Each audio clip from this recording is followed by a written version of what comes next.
Welcome to the third episode of the Basic Tub podcast. At again, this is Mac, the host of this podcast. And on this episode, pag-usapan naman natin is yung hiking and camping. Ayan. Since intro pa lang, parang gusto ko na magkwento about it kasi sarap mag-hiking at saka masarap din mag-camp. And it's one of the things na talagang nai-enjoy ko. Lalo na kapag may companion tayong kasama, mga tropa na kasama sa camping, ayan. And also, iba rin kasi yung, alam mo yun, iba yung feeling 'pag nandun ka sa tuktok, ng bundok o kaya kapag nandun kayo sa camping site na talagang nasa gitna kayo ng bundok o nasa gitna kayo ng, gubat, iba yung feeling. So, ano nga ba yung hiking? Um, yung hiking kasi, para siyang ito yung process ng pag-akyat mo sa bundok. So, pag-hike sa bundok, ayan. Meron namang mga bundok na may magagandang trail na madali para sa mga beginners. Meron din namang mga bundok na kailangan mong i-hike ng may experience. So, sa hiking, merong minor at mga major climb. Ayan. Ayan, nagpo-fall siya sa mountain climbing syempre. So, ang dami-daming term. Pero basically, pag tinagalog siya, para sa akin, ibig na sabihin nun is pag-akyat sa bundok. Ayan. And ano naman yung camping. So, yung pagka-camp kasi pwede mo siyang gawin kahit dun lang kayo sa bahay. And marami ng klase ng camping, meron ngang glamping, So, glamping yung term dun sa parang staycation feels na pagka-camping. Meron ding overland, yung parang pagka may gagamitin kayong sasakyan ta's dun kayo magka-camp, yung setup mo is mag-i-include yung sasakyan as part of the setup ng pagka-camp. Pero ayan, marami ng klase pero basically yung pagka-camping is, pag-i-stay sa isang spot gamit yung tent and ayun, setup ka dun ng camp mo, parang pag-i-stayan mo for the night. Ayan, yun ang camping para sa akin. Pero definitely, there could be a lot of definitions and meanings based sa iba't ibang tao pero if kung i-explain lang natin kung ano ba yung ibig sabihin ng mga yun, in a term that everyone could understand. Ayan, yun yung mga meaning. Like, hiking is basically pag-akit ng bundok, pag-hike sa gubat. Camping is basically yung pag-stay mo sa bundok or sa camping site. Yan. Or hindi naman kailangang bundok mismo or bundok lang talaga. May mga tinatawag na camping grounds din. Basta, pagka-camp is yung pag-stayan mo while uh, you're in the wilderness. Yan. So, maybe maganda, simulan din natin 'to sa storya ng una kong bundok na naakyat. So, basically, dati ko pa gustong umakyat ng bundok, pero hindi ko pa alam kung anong klaseng pag-akyat o hiking or adventure 'yun. So, nung bata pa ako, we're staying pa sa nag-i-stay pa kami sa Parañaque. Adventurous na talaga ako as in. Sa'min kasi merong creek na tinatawag. Tapos siyempre yung creek parang meron siyang maliit na sidewalk. Yun, nilalakad namin yun. And that time, yung creek na yun is hindi talaga siya malinis. Talagang madumi, may burak, may mga basura. Kasi nakatira kami sa, hindi naman siya squatter, pero subdivision siya sa Parañaque na parang dikit-dikit yung bahay. So, ayun.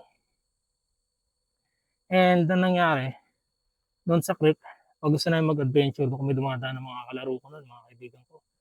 Sa gilid, simula sa dulo hanggang sa kabilang dulo. Mahaba din. Pero hindi ko na maalala kung ano ba yung estimated na haba nung lalakarin mo para mapuntahan mo yung dulo sa dulo nun. Pero ayun, so yun ang mga adventurous pero kami tinatawag na bakalan. Basically factory siya ng mga bakal, tapos merong mga malalaking parang metal tube na inaakit namin ta's tatalon sa kabila para kaming mga Spiderman. Yun yung pino-portray namin 'pag naglalaro kami. Ayun, mga gano'n lang. And teka lang, ayun. So fast forward to, ah, being an adult, pagdating ng high school, hindi ko pa alam na may community ng mga umaakyat ng bundok, ganyan. Wala, kasi pagdating ng high school, ang gala ko nun is mga malls, 'yan, hanggang sa natutong mag-inom, 'yan. Then by college, meron ng Facebook nun, wala ano, tapos na yung era ng Friendster. Dun nakakita ako ng mga pictures ng mga umaakyat ng bundok and na-fascinate ako. Hanggang sa paglipat ko ng kabilang school kasi nag-shift ako, eh, from, ah, HRM or Hospitality Management, lumipat ako ng IT sa ibang school. So, dun ako nakakilala ng mga umaakyat talaga ng bundok. Tapos meron silang organization. So, ayun, sumali ako. Pero hindi ko sila, unfortunately, hindi ko sila nakasama sa pag-akyat kasi, tumigil din ako, eh, kasi life happened, you know. So, ayun. Pero ang dami ko natutunan. Nung nag-stop ako, siyempre meron tayong mga barkada sa lugar natin, 'di ba? Gusto kong umakyat, walang may gusto. And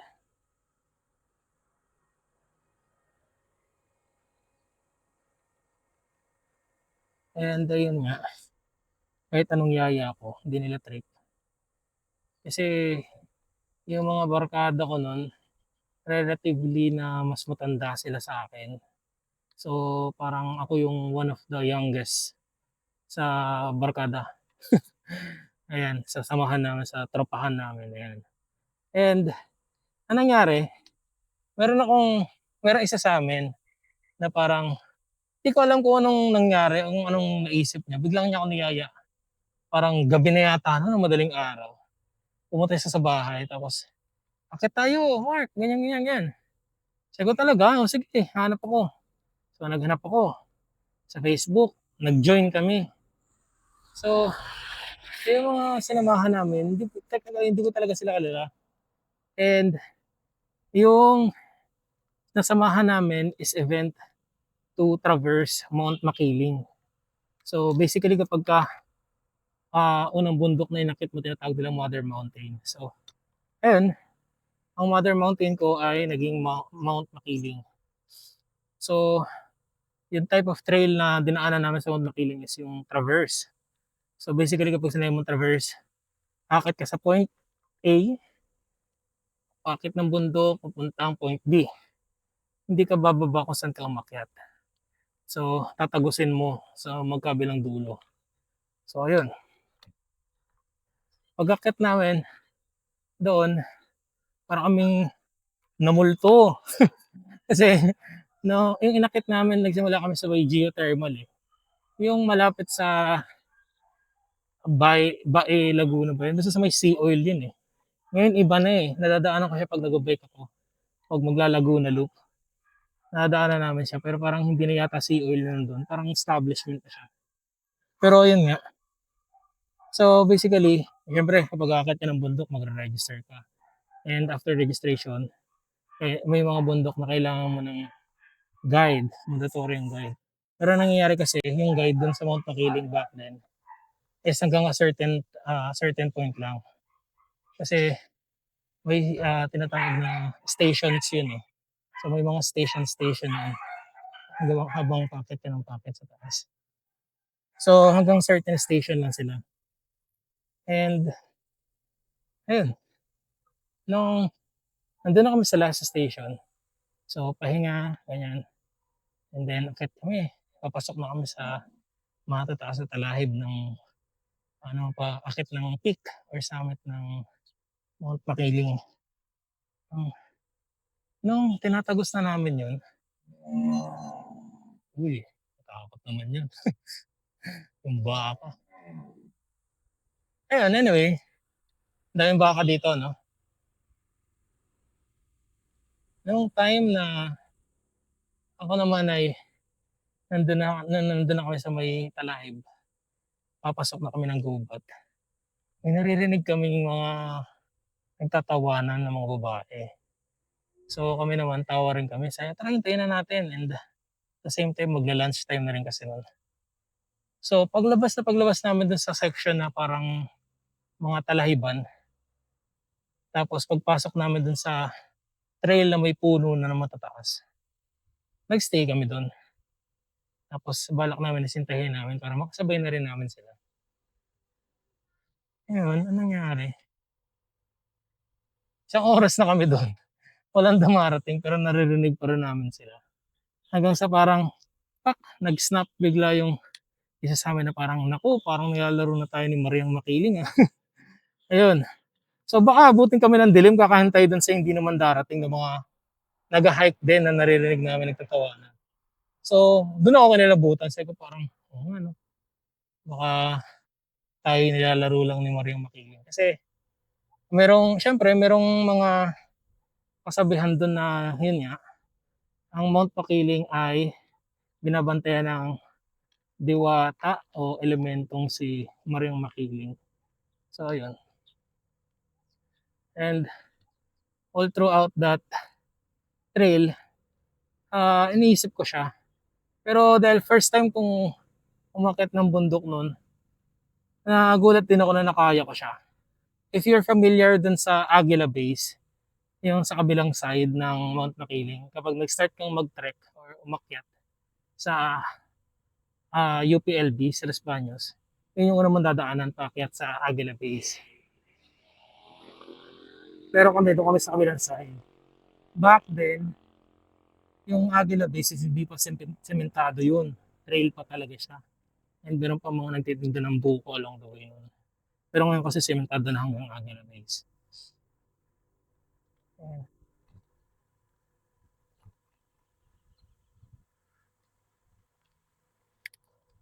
Alright. So, yun ang first experience ko.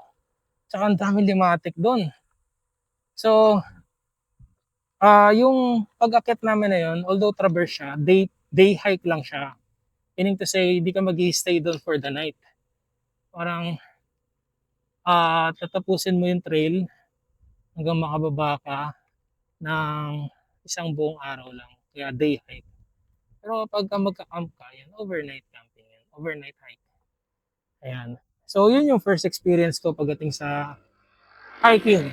And yun ang unang-unang hindi ko malilimutan na hiking experience ko sa aking mother mountain na Mount Makiling. And ayan, sunod natin yung tanong na bakit mo kailangan ma-experience yung hiking or camping? Because, outdoors or doing outdoor stuff is amazing. Marami kang matututunan. Marami kang makikita. Although ngayon kasi, syempre, puro digital na. Pwede mo nang panoorin yung mga nag-vlog ng umakyat. Marami kang makikitang video, panoramic video, or drone shots, drone footage ng mga bundok. Pero iba pa rin pag nandun ka sa mismong lugar o mismong bundok. O dito muna tayo dumaan dahil pinag-usapan naman natin is about hiking. Ayan.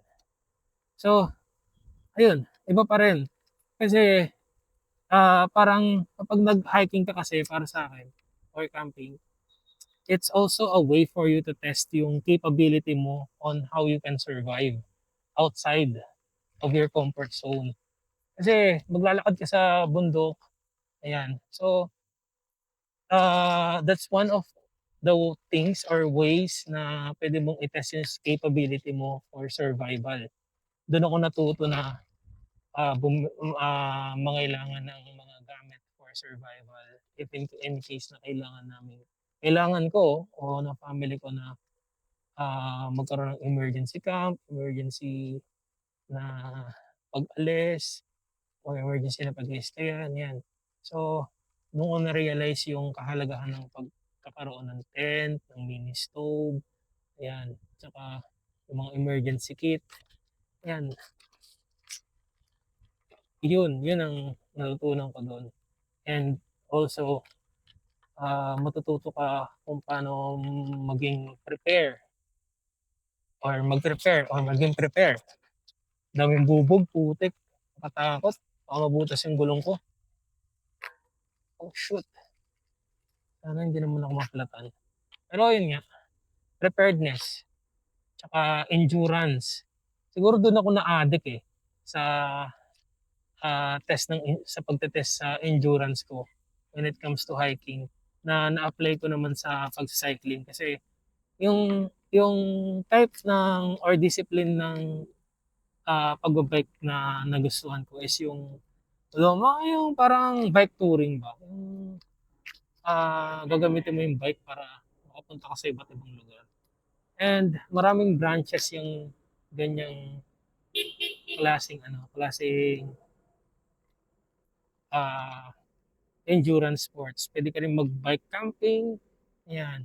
Pero para sa'kin papasok pa rin siya sa endurance kasi hindi biro yung pagba-bike camping dahil magba-bike ka gamit yung lakas mo para, makapag-camp ka, dala-dala mo yung mga gamit mo, yung camping gears mo, yung tent, yung lutuan, damit, ilaw, lahat na nakalagay lang sa bike mo o kaya nakalagay sa backpack mo, ba-bikein mo mula sa inyo hanggang sa ano. Although, there could be ways na maging mas madali yun, like sakay ka ng bus, tapos mag-ano ka, pero kung purist ka, talagang gusto mo na 100% lakas mo lang ang gagamitin mo.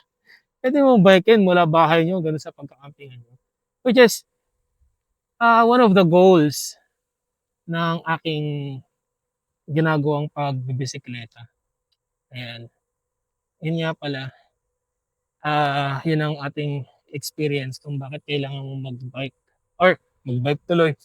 Why do you need to experience hiking or camping? I mean, not really needed but, somehow bakit mo bakit kailangan, paano ba sasabihin? Ah, ano ba yung importance ng pagkakaroon ng experience ng hiking or camping, parang gano'n. Although hindi ko naman sinasabing mandatory, pero at least experience it, once or twice in your lifetime and then decide kung gusto mong ulit-ulitin, 'di ba? Ayan. So, how to start? Let's move to the next question. How to start hiking or camping? Um, to start hiking and camping, napakadali lang. Siyempre dahil sa ating day and age ngayon, sobrang dali na lang mag-search ng mga kakailanganin mo ng itinerary, kung anong klaseng trail din o bundok yung aakyatin mo, kung ano yung kakailanganin mo dun. Pero to start is to get information about, what mountain muna yung aakyatin mo. Beginner friendly ba siya or not, yan, kung anong klaseng trail. Kasi maraming classification ng trail, and, maraming klase ng terrain. Dun mo malalaman kung pupuwede bang rubber shoes lang dadalhin mo. Kasi kung yung terrain is, parang mag-gravel lang siya or let's say parang, patag naman, hindi nga lang sementado, ayan pupuwede yung mga gano'n. Puwedeng rubber shoes lang. Pero I would suggest na gamitin yung rubber shoes na merong mga knobs somehow para at least may kapit kasi, may mga trail na okey naman siya kapagka tuyo, pero kapag biglang umulan magiging madulas, magiging maputik, and yung mga knobs ng sapatos is really, something that would help you and also for your safety din kasi hindi biro madulas, ayan. And pagdating naman sa bags, di mo kailangan mag-invest kaagad sa, mamahaling bag. Actually ako nagsimula lang ako sa Hanuman na bag, ayan. Basta kailangan mo lang dalhin is yung mga essentials like magdala ka ng, kung day hike lang, dala ka ng trail food, ng lunch mo, yung mga kailangan talagang ano, yung mga kailangan talagang pang outdoor na outdoor. Minsan nga, ang ginagawa namin, umu-order kami ng pagkain sa Jollibee along the way, tapos yun yung magiging lunch. Pero may mga rules kasi yan. Pagdating sa mga basura, siyempre, kung ano yung kaya mong dalhin paakyat, dalhin mo rin siya pababa. Huwag kang mag-iwan ng basura. And we have what we call leave no trace. So, leave nothing but footprints, kill nothing but time, take nothing but pictures. So, yun yung dapat yung isabuhay pagdating sa pag-akyat ng bundok, pag-hiking or pagka-camping. Ngayon kasi medyo mas naging mainstream yung pag-aakyat, and hindi naman lahat kailangan or mandatory umattend ng basic mountaineering course para makakyat. Ngayon kasi sasali ka lang sa mga organizer ng event, magiging joiner ka lang, yung mga nag-organize ng event pag-akyat ng bundok, and then boom, mountaineer ka na. Pero dati kasi, nung time ko, parang hindi naman kami masyadong nagdadwell sa label na mountaineer ka ba o hindi. Parang sa amin is more on, you need to have you need to have the discipline of a real mountaineer. Although di mo naman kailangan maging label na totoong mountaineer ka. Kailangan lang, parang yung disiplina na huwag kang magkakalat. Kailangan huwag kang maingay pagdating ng, ng lights out or paggabi. Kasi, siyempre, hindi ka naman dun para magbakasyon o para mag-video ka. You're going there para makakit yung peak and also to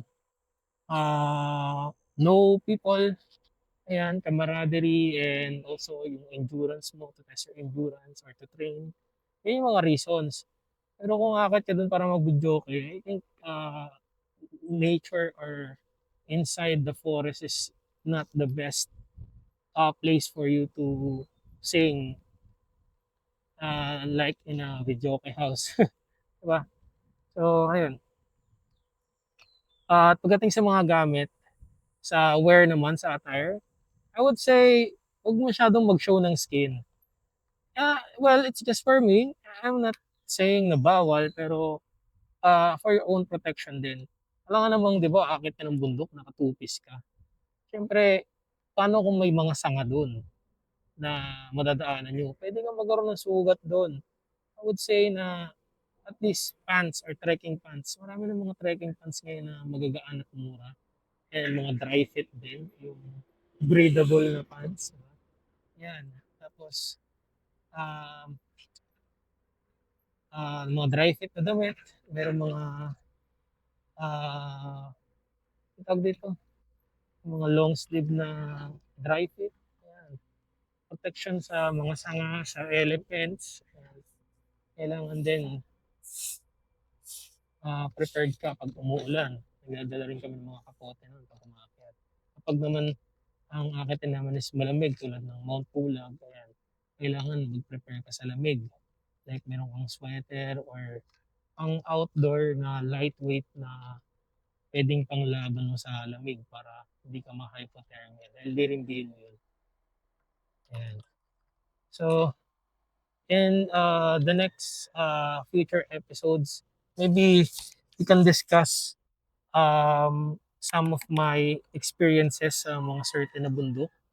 Para syempre, ano rin, dagdag experience din sa inyo, maybe.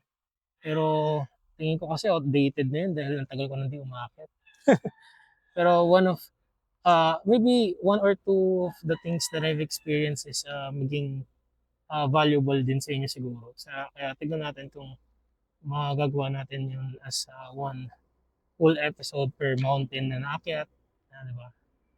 Ayan. Bilisan ko lang saglit. Dahil merong truck. Ayan. And ano ba? Siguro yun. Start doing day hike muna. Tsaka mag-camping. Pero kung meron kayong masasalihan na camping and available na sa kanila yung mga tent, hindi kayo pababayaan sa pagkain, then go. As long as alam nyo kung ano yung trail, na set nyo expectation nyo kung anong dapat gawin, then I think that's the best way to start or to begin hiking or camping. So what to prepare to start hiking? Ayun nga yun. So one next question is how do you train before climbing or hiking? Putik, sagasaan ko yung ahas. Ahas pala yun, shit. Kala ko sanga.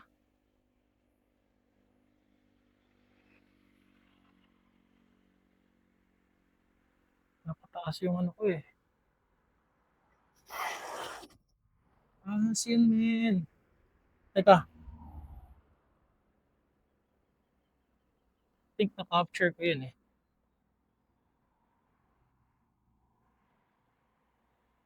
Sagasaan ko siya, akala ko kasi sanga. Pero nakita ko meron siyang scales. And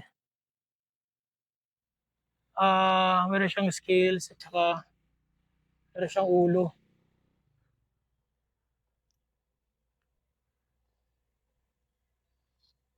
Shoot, ewan din. Sana siguro. Maya check ko na lang sa footage. Grabe tong podcast na to. Merong mga ganong tugpo. Sana hindi ko siya nasaktan, no? Kasi nadaanan ko siya eh. Akala ko kasi sanga. Anyway, let's go back to the topic. How do you train before climbing? Before, nung ako yung nakakit pa or nakakaakyat pa, ang ginagawa ko, nagja-jog ako. And ayun, yun ang training ko. Pero, training yun for um, the minor climbs.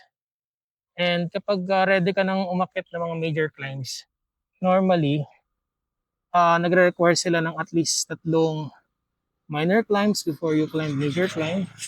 And may mga bundok naman na nagre-require ng at least nakakit ka ng dalawa o tatlong major climb bago mo siya maakyat. Kasi meron talagang mga trail na technical. And ako nung umakyat ako ng Mount Halcon na also known as Sheldon.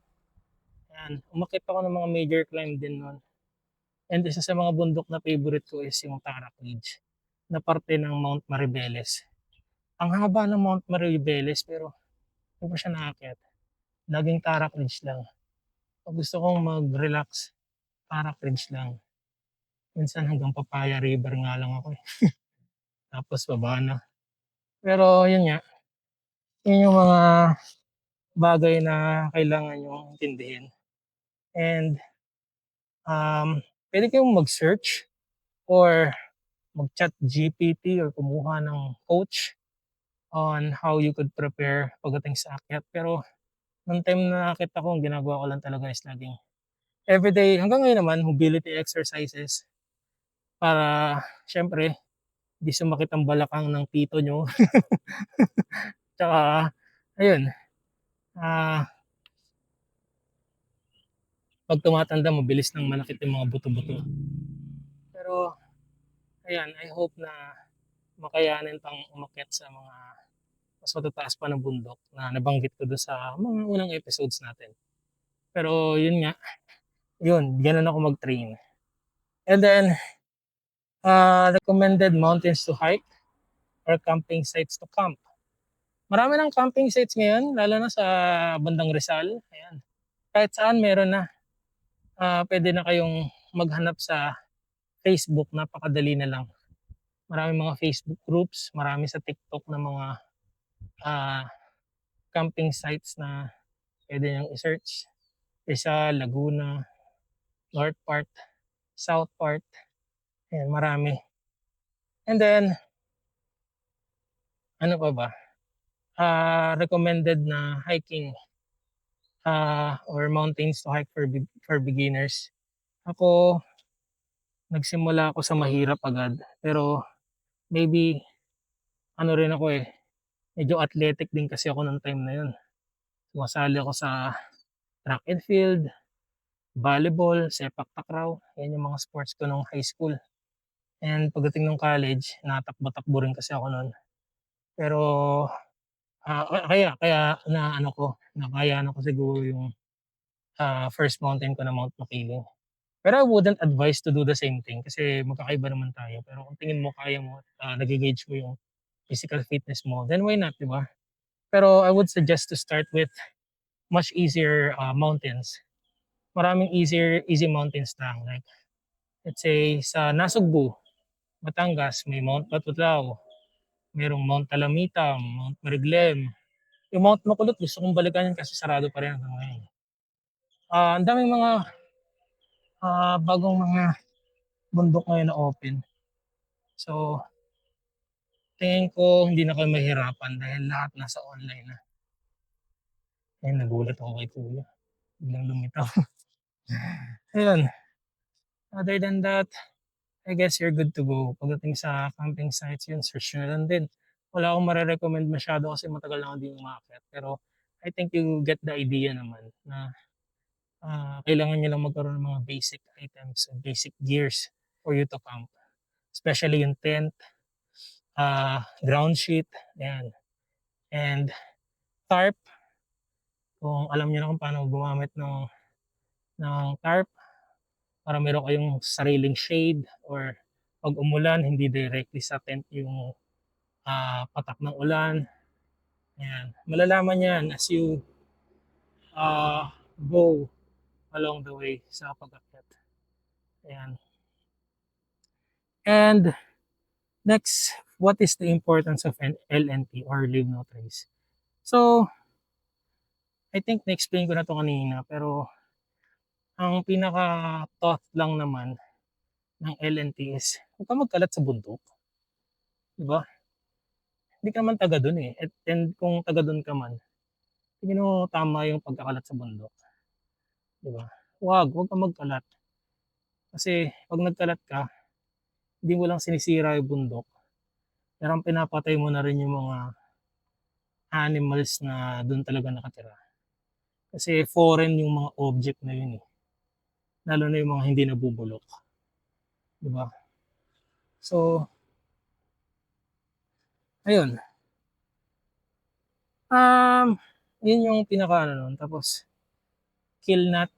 parang leave nothing but footprints. Kill nothing but time. Take nothing but pictures. So, yun yung siguro napaka-self-explanatory naman ng tatlong kasabihan na yun sa Leave No Trace. Diba? So, sana'y sa buhay ng lahat ng mga gustong umakyat sa bundok. Kasi, truth to be told is, kahit na merong, sabihin natin, meron namang environmental fee sa DNR. Bakit pa ako maglilinis? Kahit nagbabayad ka, obligasyon mo pa rin na huwag magkalat. Dahil kahit nagbabayad ka ng environmental fee, tingin mo nagagawa nila yon, like yung paglinis, pag-maintain sa lugar. Hindi. Kaya kung ginagawa mo yan dahil meron kang pagmamahal sa pag-akyat sa bundok, huwag kang magkalat, huwag kang pumatay ng kung ano-ano nandun, at huwag kang mag-uwi ng mga bagay na talagang nandun lang. Leave it there. Leave it there, bebe. Ayun, yun lang masasabi ko. And I guess that's sum it up. And yun, yung future hiking, camping plans, medyo nasabi ko na yata siya before sa previous episode. Pangatlong episode pa lang to, no? Ayun nga, gusto kong maakyat yung future hiking or camping gears, or camping plans pala. So, ayun, gusto kong makabalik muna initially sa Tarak Ridge. Pero siguro magsisimula ako sa mga madadali. Like yun nga, Batulao and Pico del Oro, open ang Pico del Oro or Mount Pico del Oro or Mount Palay-Palay. Open na siya. So, pwedeng doon ako magsimula muna. Then, as I go to more challenging mountains, Ang pinaka-goal ko, probably next year na 'to, is makaakyat sa Mount Kiting-Giting, Dulang-Dulang Kitanlad, ah, ano ba, yung Kibungan Cross Country, 'yan, and overseas. Pero, hindi ko siguro magiging goal yung mga ano, yung mga snow or ah, alpine climbing. Siguro mas gusto ko yung mga forest lang. Pero kung, ah, tatanungin niyo ako, mas gusto ko umakyat sa Mount Fuji. 'Yan, gustong-gusto ko dun makaakyat sa Mount Fuji, and, I think I'll find a way to make it happen in my lifetime. Yun yung mga hiking and camping destinations na gusto kong ma-experience in my lifetime, ayan. And kung papalarin, masama ko rin yung partner ko sa mga planong 'yan, para dalawa kami, 'di ba? Ayun, I guess that's it. Let's sums it up. So, again, hindi ko pa alam kung ma-upload ko 'to sa Spotify, pero kung naririnig mo 'to sa Spotify, ibig sabihin na-upload ko na siya. Pero ngayon hahanapin ko pa kung paano siya gawin. Initial platform you would be hearing this, you're hearing it right now, is on YouTube. And, if you had listened to the whole episode and the previous episodes of this Basic Top podcast, give it a like, and, yun, subscribe na lang kayo kung nag-enjoy kayong makinig sa akin para sa mga susunod na uploads. Ayan. So, I guess that's it. Pagod na rin ako mag-bike. Nakaka 21 kilometers na ako. And, ayan, uwi na rin ako dahil hapon na. I have a lot of things to do then. So, I guess that's it. This is the Basic Tub, and, see you on the next episode. Bye-bye, yo! Babayo ba? Babayo. Babayo.